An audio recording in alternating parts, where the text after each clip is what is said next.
Que faites-vous lorsque la vie vous présente des situations indépendantes de votre volonté? Lorsque les épreuves de la vie vous entraînent au désespoir et à la frustration, avez-vous recours à l'inquiétude, à la boisson ou à des pensées négatives ou suicidaires? Au lieu de succomber à de tels bouleversements émotionnels et physiques, bien-aimés, il existe une meilleure façon de naviguer dans ces situations orageuses. La Bible dit dans 1 Pierre 5, 7, « Déchargez-vous sur lui de toutes vos inquiétudes, car il prend soin de vous. » Plutôt que de vous laisser énerver sous le poids de vos soucis, la solution est claire, donnez-les lui. Lâchez vos fardeaux, vos blessures, vos déceptions, lâchez tout aux pieds du Maître. Permettez-lui de prendre soin de vous. Avant de continuer, veuillez vous abonner à notre chaîne. Avez-vous cédé à des pensées inquiétantes et négatives parce qu'il semble que rien de bon ne vous attend? Peut-être que votre percée est retardée et que vous sentez que tout joue contre vous malgré tous vos efforts et vos prières. Bien-aimés, s'inquiéter et se stresser face à la situation n'y changera rien. Cela ne fera qu'ajouter à vos problèmes. Le message pour vous aujourd'hui est clair. Arrêtez de vous inquiéter et arrêtez de stresser. Au lieu de cela, rejetez tous vos soucis sur Dieu. Arrêtez d'essayer de contrôler les choses. Lâchez prise et laissez Dieu. Vous avez lutté pendant si longtemps pour trouver une issue. Il est grand temps de lâcher prise vers celui qui peut vous sortir de ce gouffre de désespoir et de frustration. S'il est vrai que beaucoup de choses peuvent échapper à votre contrôle, elles n'échappent jamais au contrôle de Dieu. Il travaille continuellement dans les coulisses pour tout orchestrer pour votre bien et votre faveur. Vous vous sentez peut-être impuissant, mais vous n'êtes pas seul. Le Créateur de l'univers, le Seigneur des seigneurs et le Roi des rois est à vos côtés, menant vos batailles en votre nom. Alors détendez-vous entre ses mains compétentes et laissez-le vous guider. La vie est remplie de hauts et de bas, et parfois on a l'impression que les défis ne finissent jamais. La vie peut nous frapper durement, un coup après l'autre, nous donnant envie d'abandonner.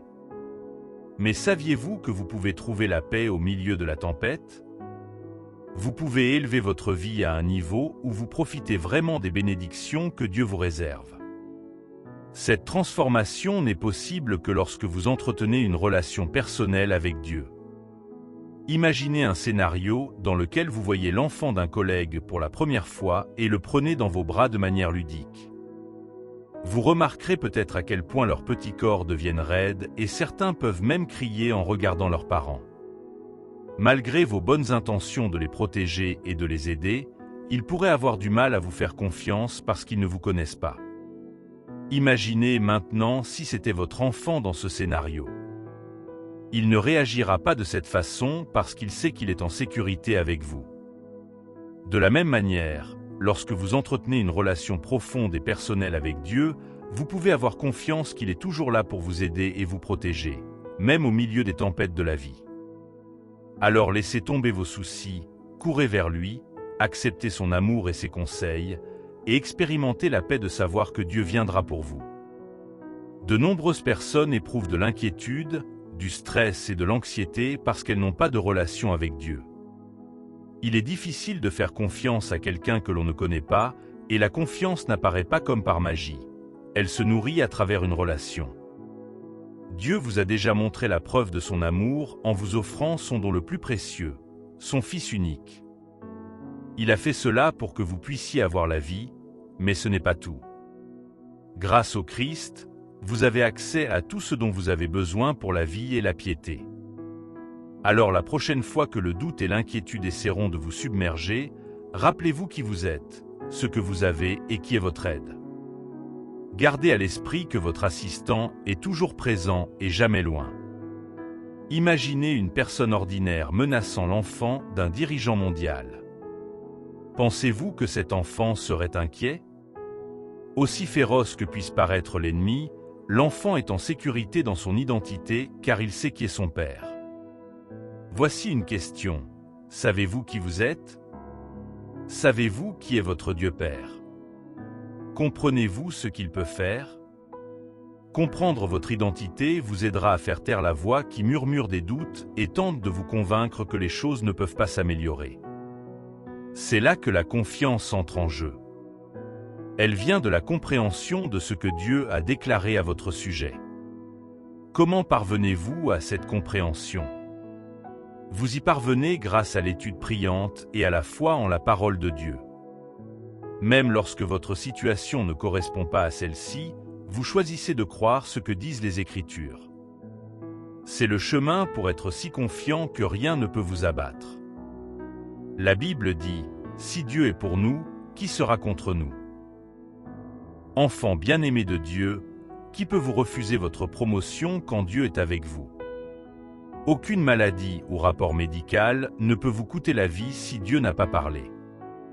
J'ai besoin que vous vous leviez avec foi et que vous parliez avec confiance de cette situation. Remettez-le à Dieu et laissez-le s'en occuper, et vous verrez que cela se réalisera pour vous. Il ne peut intervenir pour vous que lorsque vous l'invitez à entrer. Il ne s'imposera pas à vous. Vous devez lui remettre les roues pour qu'il prenne le relais. Pourquoi vous inquiétez-vous comme si vous ne lui faisiez pas confiance en premier lieu? Pourquoi vis-tu chaque jour dans la peur comme l'enfant d'un misérable? Faites-lui confiance et abandonnez vos angoisses. La foi, c'est comme faire ce premier pas même lorsque le chemin à parcourir n'est pas clair. C'est comme relâcher votre prise, même si vous ne voyez pas la main qui attend de vous rattraper. C'est avoir une croyance inébranlable et enfantine que tout ce que Dieu vous a promis se réalisera effectivement. Même lorsque vous ne savez pas d'où viendra votre prochain repas et que vous avez une pile de factures impayées sans aucune idée d'où viendra l'argent, vous devez quand même croire que Dieu pourvoira à tous vos besoins selon ses richesses. Et la gloire. Vous devez avoir confiance que vos enfants retrouveront le chemin du retour, car la Bible assure que vos enfants entoureront votre table. Vous devez croire que vous pouvez vaincre la dépendance, car la parole de Dieu dit que quiconque le Fils de Dieu a libéré est vraiment libre et qu'il vous a délivré de la puissance de la mort et de l'enfer. C'est l'état d'esprit qu'il faut avoir, ne pas céder aux soucis et au stress sans fin. Vous voyez, les promesses de Dieu pour vous sont si nombreuses qu'elles couvrent tous les aspects de votre vie. Alors, lorsque le doute et la peur tentent de s'infiltrer, confrontez-les à la réalité des paroles de Dieu et observez-les devenir impuissants. N'oubliez pas que Jésus n'échoue jamais. Ceux qui lui font confiance n'ont jamais été déçus. Profitez de cette vérité et faites confiance à sa puissance. Alors que vous faites confiance à Dieu et attendez vos avancées, voici une arme secrète qui peut vous aider, la gratitude. Un cœur reconnaissant n'est pas facilement stressé. Même si le diable essaie de vous rappeler vos dettes croissantes, une personne reconnaissante reste reconnaissante d'être en bonne santé et d'avoir un toit au-dessus de sa tête. Face aux déceptions de leurs amis et de leurs proches, ils trouvent du réconfort dans leur relation avec Dieu. Une personne reconnaissante trouve toujours de quoi être reconnaissante. La gratitude est une énergie positive qui vous maintient de bonne humeur, vous permettant de recevoir encore plus de Dieu. Ainsi, lorsque le diable veut que vous vous attardiez sur les points négatifs, ce qui ne fonctionne pas, les problèmes au travail, les difficultés économiques ou l'insécurité, Dieu veut que vous vous concentriez sur son amour pour vous.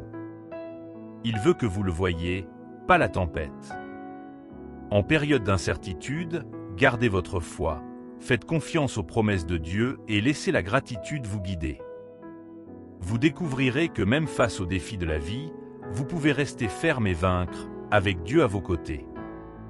Vous vous souvenez quand Pierre a marché sur l'eau pour rencontrer Jésus? Tant qu'il gardait son regard fixé sur Jésus, il marchait sur l'eau. Mais au moment où il reporta son attention sur la tempête, il commença à couler. Pensez à votre propre vie. Lorsque vous gardez les yeux fixés sur Jésus et sur les choses remarquables qu'il a faites, vous resterez encouragé. Cependant, se concentrer sur ces problèmes ouvre la porte au stress et à l'anxiété. Même si vous ne trouvez pas beaucoup de choses pour lesquelles remercier Dieu, il y en a toujours au moins une. Il fut un temps où Dieu s'est manifesté pour vous, lorsque vous étiez dans une situation difficile ou sur le point de l'être. Il fut un temps où vous priez sincèrement et Dieu répondait à vos prières. Pensez à ce que Dieu a fait pour vous et exprimez-lui votre gratitude. Lorsque vous vous concentrez sur la gratitude, vous serez mieux équipé pour surmonter l'inquiétude et l'anxiété. Si vous êtes stressé à cause de ces 7 choses, il est temps d'arrêter. Oui, vous vous êtes suffisamment inquiété, assez triste et vous vous êtes senti suffisamment dépassé. Il est temps de vous libérer de vos soucis et d'embrasser la paix de Dieu. Numéro 1. Votre passé. Le passé peut parfois sembler être un lourd fardeau. Beaucoup de gens s'attardent sur les erreurs qu'ils ont commises il y a des années, et cela les paralyse. Ils sont hantés par le poids de ces actions passées, ce qui rend difficile toute progression. Un jour, ils se sentent pardonnés et le lendemain, ils se sentent condamnés. Si cela vous ressemble, vivant dans un passé rempli de regrets, d'hypothèses et de peut-être, j'ai une bonne nouvelle. Dieu a pardonné et oublié. Il a effacé l'ardoise et vous ne gagnez rien à demeurer dans le passé. Au lieu de vous stresser à cause de votre passé et de le laisser entraver votre avenir, tournez-vous vers l'avenir que Dieu vous réserve. Numéro 2. Votre présent. La Bible nous dit que Jésus est le même hier, aujourd'hui et éternellement. Avez-vous entendu parler de toutes les merveilles étonnantes que Jésus a accomplies dans le passé? Avez-vous entendu parler de sa puissance qui s'est manifestée de diverses manières à travers l'histoire? Eh bien, voici la vérité, il n'a pas changé. Il est toujours aussi puissant que jamais. C'est le même faiseur de miracles qui transforme les vies, fait sortir les pauvres des profondeurs et les place parmi les rois. Il guérit toujours les aveugles et permet aux muets de parler. Alors pourquoi vous inquiétez-vous de votre situation actuelle? Même lorsque la vie ressemble à une tempête, rappelez-vous que Jésus est le Seigneur des tempêtes. La Bible nous dit qu'il est notre aide constante dans les moments difficiles. Il est là avec vous, vous comblant de son amour éternel. Il vous ouvre un chemin dans le désert et fait jaillir des rivières dans le désert. Il est temps de se débarrasser de ces vêtements de deuil et de revêtir un vêtement de louange. Votre vie n'est pas finie, ce n'est qu'un virage sur la route. Vous avez un moyen de vous en sortir grâce à sa toute-puissance. Numéro 3. Votre avenir. De nombreuses personnes s'inquiètent et perdent le sommeil à propos de leur avenir. Ils restent éveillés, analysant et réfléchissant à ce qui les attend. Cependant, en tant que croyants, nous ne devrions pas être dans cette situation. Cela ne veut pas dire que vous ne devriez pas planifier et préparer l'avenir, mais vous ne devriez pas vous en inquiéter.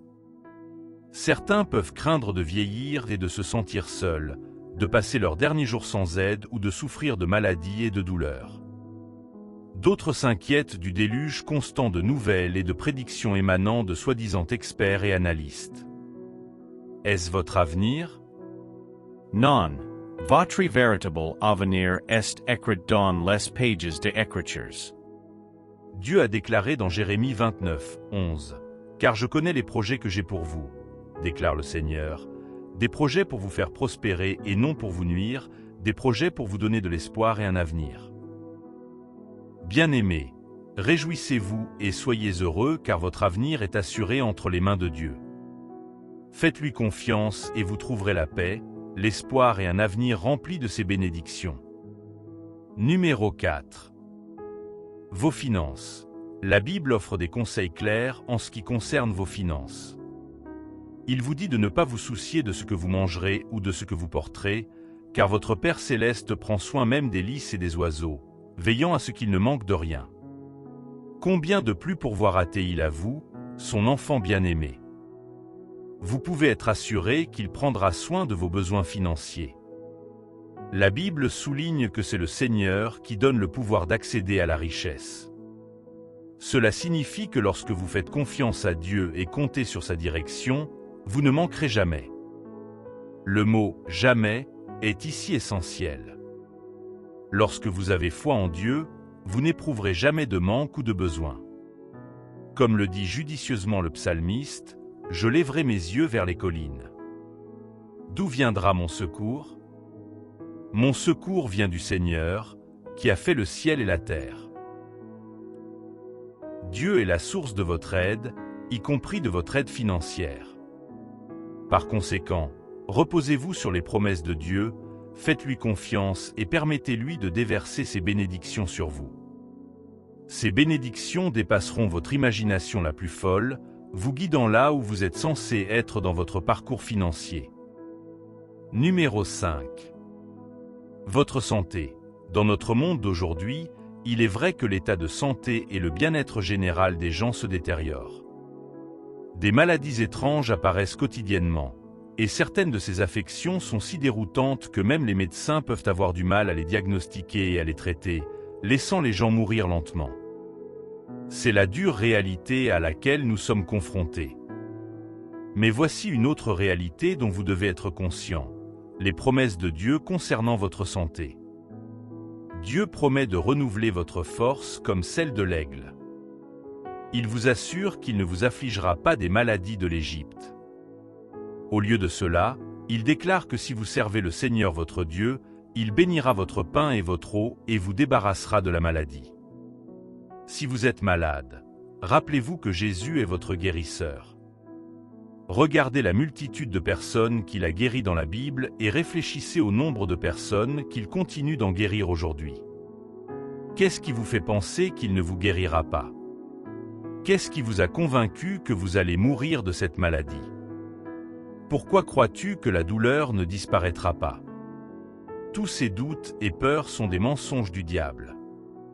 Il veut que vous entreteniez ces pensées afin que vous viviez dans la peur et l'anxiété, ouvrant ainsi la porte à davantage de maladies. Mais maintenant que vous connaissez la vérité, vous ne pourrez plus laisser le diable vous tromper. Vous ne resterez pas les bras croisés et laisserez le plan de l'ennemi se dérouler dans votre vie. Une santé parfaite fait partie du programme de salut que Dieu offre.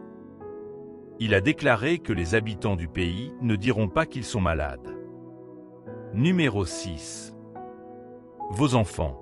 De nombreuses personnes portent le lourd fardeau du stress et s'inquiètent de leurs enfants qui se sont égarés dans le monde, luttant contre des problèmes comme la drogue, l'alcool, le jeu, etc.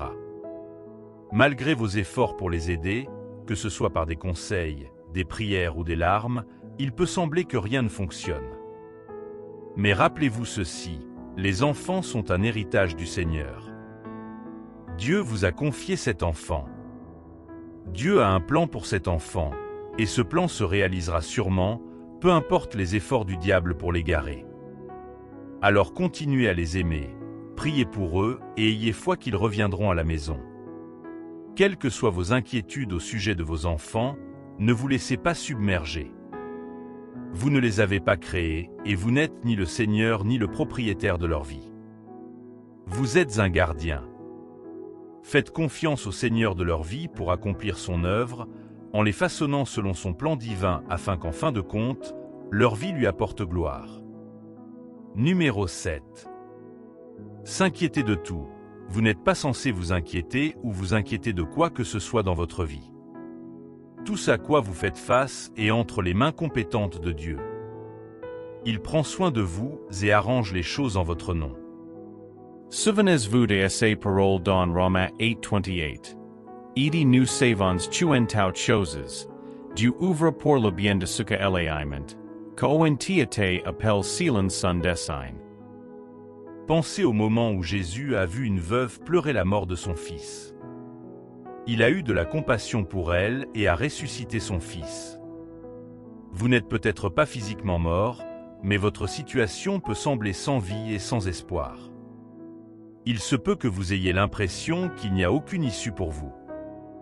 N'oubliez pas que ce n'est pas la fin lorsque Dieu est impliqué. Il n'en a pas fini avec vous, et ce n'est pas fini jusqu'à ce qu'il dise que c'est fait. Alors, bien-aimés, réjouissez-vous et chantez de joie car vous avez de l'espoir et un avenir. Tout dans votre vie est entre les mains de Dieu. Il perfectionnera tout ce qui vous concerne et transformera votre désordre en un message de sa grâce et de sa fidélité. L'inquiétude, le stress et l'anxiété ne vous profiteront d'aucune façon. Ils ne font que vous priver de votre joie et de votre paix. Dans un monde aussi turbulent qu'aujourd'hui, vous ne pouvez pas vous permettre de perdre votre joie et votre paix. Ainsi, alors que vous jetez votre dévolu sur l'avenir que Dieu a prévu pour vous, remplissez votre cœur de gratitude à tel point que les plans de l'ennemi n'ont plus de place pour prévaloir dans votre vie.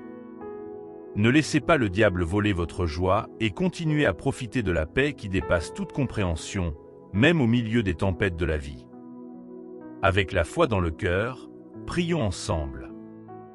Père céleste, Créateur de l'univers, l'alpha et l'oméga, je me présente devant vous aujourd'hui croyant fermement en votre puissance divine. Je vous approche avec une foi inébranlable en votre capacité à vous transformer et à vous réaliser. Je sais que tu m'aimes et que tu te soucies de tous les aspects de ma vie. J'ai confiance que tout ce qui me concerne finira par fonctionner pour mon bien. J'ai la foi que vous m'emmènerez d'où je suis à là où je dois être. Seigneur, je libère mes fardeaux de dépression, d'anxiété, d'inquiétude et de douleur, et je saisis fermement ta main aimante. Je comprends que lorsque tu me tiendras la main, tout ira bien. Père, je prie pour que tu bénisses mon esprit de gratitude, que tu m'aides à me concentrer sur des pensées positives qui cultivent la gratitude en moi. Guide-moi pour qu'il réfléchisse toujours à ta bonté et à ta miséricorde. Je refuse de céder au doute et au désespoir. Je refuse de me concentrer sur les choses qui ne fonctionnent pas. Au lieu de cela, je mettrai mon cœur sur tout ce qui fonctionne bien, et lorsque vous redresserez chaque situation, j'aurai encore des raisons de louer votre nom. Je vous demande de m'aider à construire une relation forte et intime avec vous. Accorde-moi la sagesse d'étudier et de comprendre tes promesses pour ma vie, afin que lorsque je fais face à des situations difficiles, je ne succombe pas à la peur. Je refuse d'être faible dans la foi. Je ferai confiance à votre parole avant tout ce que je vois dans mon environnement. Je prie pour qu'en me soulevant de l'emprise du stress et de l'inquiétude, je ne revienne jamais à cet état. Au lieu de cela, je vous accorderai toute ma confiance pour chaque besoin. Merci d'avoir toujours entendu mes prières. J'offre cette prière au nom puissant de Jésus. Amen. Si vous avez apprécié cette vidéo, abonnez-vous à notre chaîne pour profiter de plus de vidéos. Voici une autre vidéo qui vous plaira.